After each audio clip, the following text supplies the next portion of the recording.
প্রিয় দেশবাসী, আমাদের চারপাশে সমস্যার শেষ নেই, তবে সমস্যার পাশাপাশি সম্ভাবনাও কিন্তু কম নয়।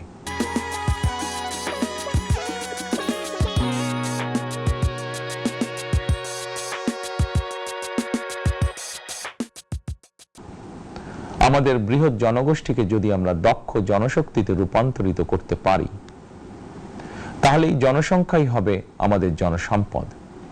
আমরা নিজেদেরকে দক্ষ করে গড়ে তুলতে পারলে শুধু বাংলাদেশই নয়, বিশ্ব বাজারও আমাদের জন্য উন্মুক্ত। তথ্য প্রযুক্তির সিঁড়ি বেয়ে বিশ্ব এখন কৃত্রিম বুদ্ধিমত্তার যুগে প্রবেশ করেছে। প্রযুক্তির এই প্রতিযোগিতামূলক বিশ্বে সম্মান এবং স্বচ্ছতার সঙ্গে টিকে থাকতে হলে আমাদেরকে কোনো না কোনো একটি বিষয় বা কাজে পারদর্শী হতে হবে।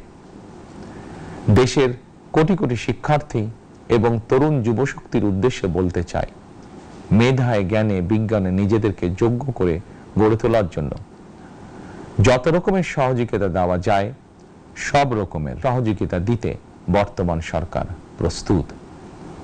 কর্মসংস্থান এবং কর্ম পরিবেশ নিশ্চিত করার সুনির্দিষ্ট অঙ্গীকার নিয়ে বর্তমান সরকার যাত্রা শুরু করেছে।